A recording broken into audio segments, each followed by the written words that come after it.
అందరికీ నమస్కారం. భారతీయ సనాతన ధర్మం గురించి, ప్రాచీన దేవాలయాల గురించి ఎంతో పరిశోధన చేసి ఈ యూట్యూబ్ ఛానల్ని మీకు అందిస్తున్నాం. సబ్స్క్రైబ్ చేసి పక్కనే ఉన్న బెల్ ఐకాన్ని క్లిక్ చేయండి. ఓం శ్రీ మాత్రే నమః. సనాతన దేవాలయాల రాజమార్గం యూట్యూబ్ ఛానల్ కి స్వాగతం. మరో అద్భుతమైన దేవాలయంతో మీ ముందుకొచ్చాం. నాగోల్లోని బండ్లగూడలో శ్రీ శ్రీ శ్రీ రేణుకా ఎల్లమ్మ దేవాలయంలో ఉన్నాం.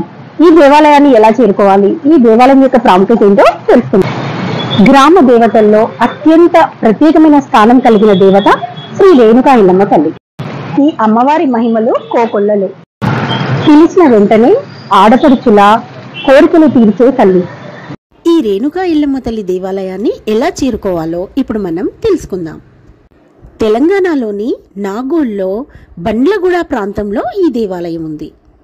నాగోల్ నుండి బండ్లగూడ వెళ్లే ప్రధాన రహదారిలో ఈ ఆలయం యొక్క ఆర్చ్ మనకు కనపడుతుంది. ఆర్చ్ పక్కనే ఈ దేవాలయం ఉంటుంది.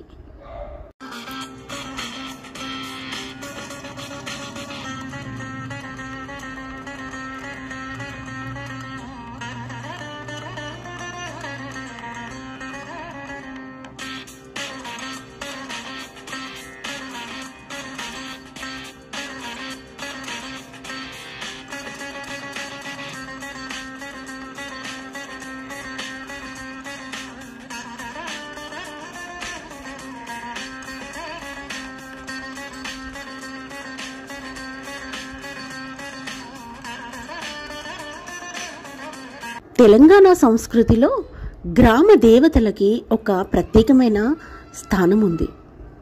అమ్మవారికి సారె పంచాలన్నా, బోనం ఎత్తాలన్నా నా తెలంగాణలో అదొక పెద్ద పండగ. ఒక విధంగా చెప్పాలంటే అదొక జాతరలాగా చేసుకుంటాము. మైసిగండి మైసమ్మైనా, బల్కంపేట ఎల్లమ్మైనా, జూబ్లీ హిల్స్ పెద్దమ్మైనా, కట్ట మైసమ్మైనా, ఆర మైసమ్మైనా, రేణుకా ఎల్లమ్మ అయినా, సమ్మక్క సారక్క జాతరలైనా ప్రతి ఒక్కరం ఇంటి పండగలాగా చేసుకుంటాం. ఎంతో మహిమాన్వితమైన ఈ రేణుకా ఎల్లమ్మ తల్లి గురించి ఇప్పుడు మనం తెలుసుకుందాం. పార్వతీదేవి మరో అంశమే ఈ రేణుకా ఎల్లమ్మ తల్లి. రేణుకా ఎల్లమ్మ తల్లి జానపదుల ఇష్ట దేవతగా గ్రామ గ్రామాన పలు పేర్లతో కొలవబడుతుంది. వైష్ణవంలో పరశురామునికి తల్లిగా, శైవంలో పార్వతీ స్వరూపంగా ఈమె ఎల్లరకు అమ్మ. అందుకే ఎల్లమ్మ అయింది. ఆమెనే అమ్మలగన్న యమ్మ, ఆమెనే ముగురమ్ముల మూలపుటమ్మ. పోతన వంటి భక్త కవులు ఛందస్సులో తల్లిసుదులు రాస్తే, జానపదులు అమ్మ అన్న చిన్న పదంతో పరాశక్తిని స్వంతం చేసుకున్నారు. అమ్మ అన్న ఈ చిన్న పదం భక్తునికి భగవతికి మధ్య ఉన్న దూరాన్ని తొలగిస్తుంది.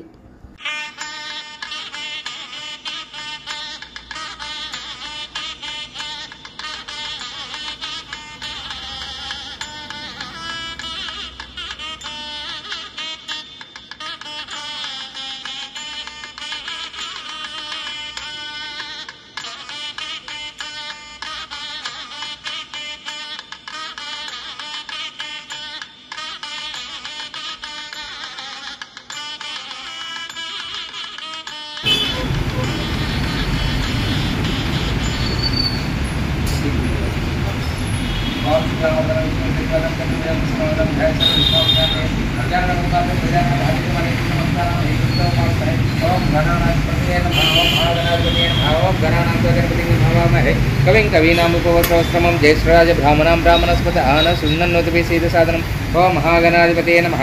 ओं लक्ष्मीनारायणाभ्य नमः। ओं महेश्वराभ्य नमः। देवीपुरन्दराभ्य नमः।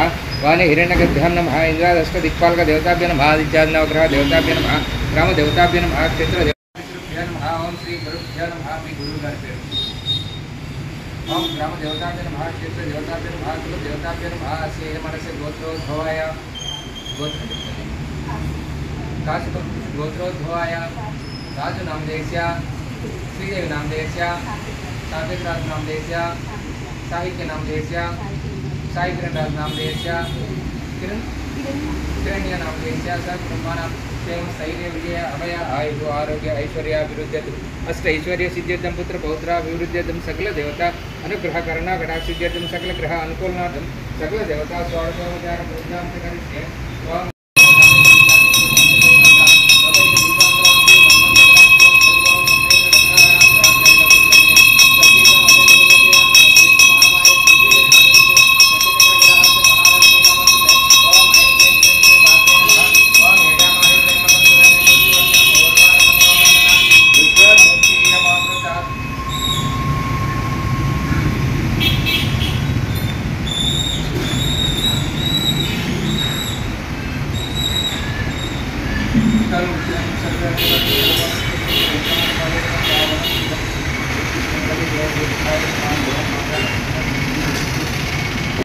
అమ్మను దర్శించుకున్నంతనే సకల శుభాలు కలుగుతాయి, సకల పాపాలు తొలగిపోతాయి.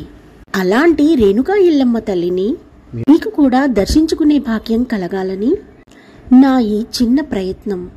సనాతన దేవాలయాల రాజమార్గం యూట్యూబ్ ఛానల్ ద్వారా గ్రామ దేవతలనే కాకుండా పురాతనమైనటువంటి దేవాలయాలను, వాటి విశిష్టతను అన్వేషిస్తూ మీ అందరికీ చేరవేస్తూ నా ప్రయాణాన్ని కొనసాగిస్తున్నాను.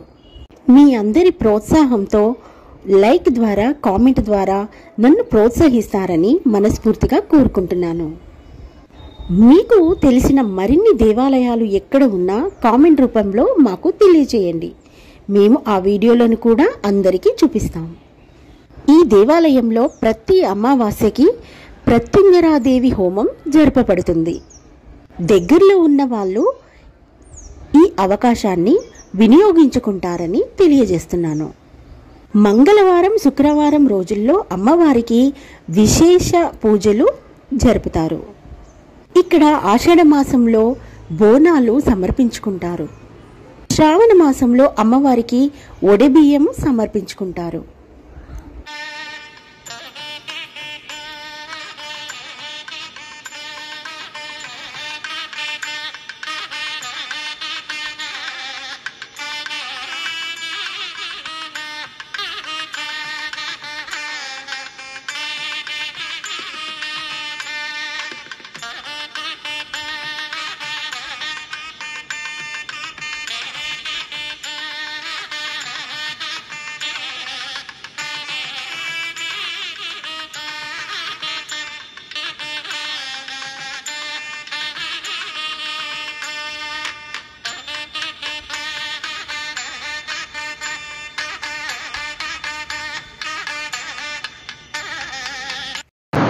ఓం శ్రీ మహాగణాధిపతి నమః. ఓం శ్రీమాత్రే నమః.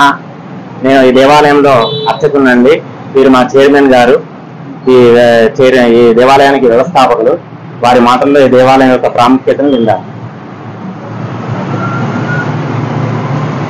నా పేరు తుర్బాటి జగదీషు. నేను శ్రీ రేణుకెల్లమ్మ అమ్మవారి యొక్క వ్యవస్థాపకుని, ఆయన చైర్మన్ని. ఈ అమ్మవారి టెంపుల్ ఒక 100 సంవత్సరాల క్రితము మా పూర్వీకులు చిన్న రౌతులు పెట్టి దీపం పెట్టి పూజ చేసేవాళ్ళు. 1985లో నేను చిన్నగా గుడి కట్టించి పెడితే అందులో పుట్ట బాగా విపరీతమైన పుట్ట పెరిగి చాలా పవిత్రమైనటువంటి జాతరలాగా ప్రారంభమైంది. అదే దృష్టిలో పెట్టుకొని అమ్మవారు ఆమె యొక్క అనుగ్రహంతో నాతో ఈ యొక్క అమ్మవారి టెంపుల్ అనేది కట్టించుకోవడం జరిగింది. 2020లో అప్పటి నుంచి పూజలు బ్రహ్మాండంగా జరుగుతున్నాయి. మా అర్చకులు కూడా చాలా ఓపికతోటి వచ్చిన జనానికి అన్ని విధాల సౌకర్యాలు చేసుకుంటూ ఇంప్రూవ్మెంట్ చేసుకుంటూ వస్తున్నాము. చాలా అమ్మవారు చాలా పవిత్రమైన తల్లి. శుక్రవారము, మంగళవారం నాడు బ్రహ్మాండమైన పూజలు జరుగుతుంటాయి. ఇది యొక్క మా యొక్క టెంపుల్ యొక్క చరిత్ర. ప్రతి నెల అమావాస్య రోజున హోమంతో పాటు అన్నదాన కార్యక్రమం కూడా చేపడుతుంది. ఎవరికైనా ఇష్టమైన భక్తులు, అమ్మ మీద ప్రేమ ఉన్న భక్తులు వచ్చి కూడా పాల్గొనవచ్చని కూడా మేము మీ ద్వారా తెలియజేయడం జరుగుతుంది. అయ్యా, ఇక్కడ ప్రతి అమావాస్యకి, పౌర్ణమికి ప్రత్యంగిరాదేవి యొక్క హోమాలు నిర్వహిస్తాము. ఆ అమ్మవారి యొక్క కృపా కటాక్షలతో భక్తులు విశేషంగా వచ్చి పాల్గొనడం జరుగుతుంది. ఎటువంటి సమస్యలు ఉన్నా, సంతానం సమస్యలున్నా, వివాహ సమస్యలున్నా, ఉద్యోగ సమస్యలున్నా, ఎటువంటి సమస్యలున్నా ఇక్కడ ఆ అమ్మవారి యొక్క హోమ ప్రభావంతోనే వాళ్ళు విజయం సాధిస్తున్నారు. గత కొద్ది కాలంగా ప్రతి అమావాస్య పౌర్ణమికి ఇక్కడ విశేషంగా హోమాలు, అన్నదాన కార్యక్రమాలు నిర్వహించడం జరుగుతుంది. నేను గత 3 సంవత్సరాలుగా ఈ దేవాలయంలో అర్చకునిగా పనిచేస్తున్నాను. ఇక్కడ ఇప్పుడు ప్రతి ఆషాఢంలో అమ్మవారికి విశేషంగా బోనాలు జరుగుతూ ఉంటాయి. అదేవిధంగా అమావాస్య పౌర్ణమి తేదీ నాడు అన్నదానము, హోమాలు నిర్వర్తించడం జరుగుతుంది. విశేషంగా భక్తుల యొక్క అనుగ్రహము, అమ్మవారికి అనుగ్రహం వలన దేవాలయం దినదినము వర్ధమానం అవుతున్నది. అమ్మవారికి విశేషమైన రోజులు మంగళవారము, శుక్రవారం, ఆదివారము రోజులలో విశేషంగా భక్తుల యొక్క తాకిడి ఎక్కువగా ఉంటుంది దేవాలయంలో. ఈ రేణుకా ఎల్లమ్మ తల్లి కృపా కటాక్షం మీ అందరికీ కలగాలని మనస్ఫూర్తిగా కోరుకుంటున్నాను. ఇట్లు మీ శ్రీదేవిరాజ్.